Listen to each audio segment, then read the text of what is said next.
Hi masters, అందరికీ నా హృదయపూర్వక సుమాంజలిలు.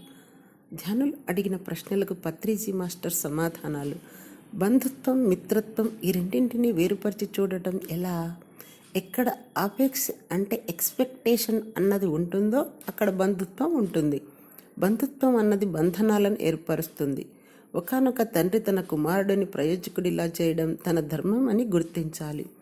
వాడు ప్రయోజకుడు అయ్యాక ఆ తండ్రి మళ్ళీ కుమారుడి దగ్గర నుండి ఏమీ ఆశించకుండా యథార్థ పరిస్థితిని స్వీకరిస్తూ అన్ని పరిస్థితుల్లో కూడా సంతోషంగా ఉన్నట్లయితే వారిద్దరి మధ్య మిత్రత్వం ఉన్నట్లు. బంధుత్వపు బంధనాలు తెగిన చోటు నుండే మిత్రత్వం అన్నది మొదలవుతుందని తెలుసుకోవాలి. జీవిత ధ్యేయం ఎలా ఏర్పరచుకోవాలి? ప్రతి క్షణం ఆనందంగా జీవించడమే జీవిత ధ్యేయం. కలిమిలోనైనా, లేమిలోనైనా, జయంలోనైనా, అపజయంలోనైనా, మానంలోనైనా, అవమానంలోనైనా, ఒంటరిగా ఉన్న, సమూహంలో ఉన్న, పుట్టుకలో అయినా, మరణంలో అయినా, అన్ని పరిస్థితుల్లో కూడా ఆనందంగా జీవించగలగాలి.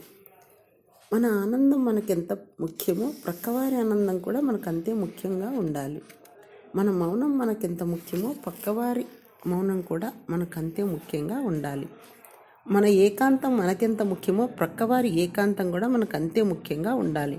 ఇలా ప్రతి స్థితిలోనూ ఎరుకతో జీవించగలగడమే జీవిత ధ్యేయం. ఎదుటివారిని అర్థం చేసుకోవడం ఎలా? ముందు మనల్ని మనం సంపూర్ణంగా అర్థం చేసుకోవాలి. ఇలా మనల్ని మనం క్షుణ్ణంగా అర్థం చేసుకోవాలంటే మనతో మనం కూడి ఉండాలి. ఎప్పుడైతే మనల్ని మనం సంపూర్ణంగా సరిగ్గా అర్థం చేసుకుంటామో అప్పుడే మనం ఎదుటివారిని కూడా అర్థం చేసుకోగలుగుతాం. మనల్ని మనం ప్రేమించుకున్నట్లే ఎదుటి వాళ్ళని కూడా ప్రేమించగలుగుతాం. ఇదంతా కేవలం నిరంతర ధ్యాన సాధన వల్ల మాత్రమే సాధ్యమవుతుంది. కష్టాలను మనం ఎలా ఎదుర్కోవాలి? మనిషి అన్న ప్రతి వాడికి చిన్నవో పెద్దవో కష్టాలు ఉంటూనే ఉంటాయి. చాలామంది పిరికితనంతో వాటి నుంచి దూరంగా పారిపోవడానికి ప్రయత్నిస్తుంటారు. కష్టాలను ఎదుర్కోవాలి అంటే కష్టం వల్ల వచ్చే ఫలం మీద ధ్యాస ఉంచాలి. చెట్టు మీద ఉన్న పండు అందాలి అంటే చెట్టు ఎక్కటానికి కష్టపడాలి. కష్టం వల్ల వచ్చే ఫలం మీద ఆశ ఉండి తగిన కష్టం చేస్తేనే ఫలం అనుభవించగలం. క్లిష్ట పరిస్థితులను మనం సరిగ్గా అర్థం చేసుకోవడానికి ప్రయత్నిస్తూ సరైన విధానంలో పరిష్కరించగలగడం చేస్తుంటే మన ఆత్మశక్తిని మనం ఎరుకులోకి తెచ్చుకోగలుగుతాం.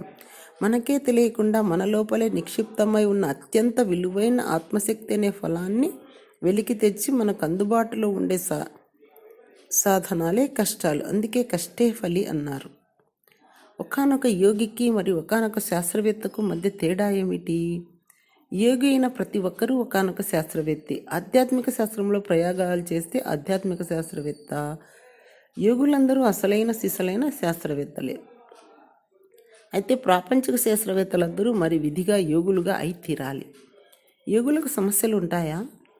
ఎంత చెట్టుకు అంత గాలి కదా. ఎవరి సమస్యలు వారికి ఉంటాయి. చేప సమస్య చేపకు, తిమింగలం సమస్య తిమింగలానికి. అయితే ఒకానొక ధ్యానయోగి మామూలు మనిషిలా సమస్యను చూసి బెంబేలెత్తిపోకుండా స్థితప్రజ్ఞతతో ముందు ఆ సమస్య యొక్క మూలాన్ని అర్థం చేసుకుంటాడు. ఆ సమస్యను ఎదుర్కోవడానికి ఉన్న 1,00,000 పరిష్కార మార్గాలను అధ్యయనం చేస్తాడు. ధ్యానం ద్వారా ఆ సమస్యను ఎదుర్కొని ఆత్మశక్తిని పెంపొందించుకొని సునాయాసంగా ఆ సమస్యను తనకు తానే పరిష్కరించుకుంటాడు. Thank you.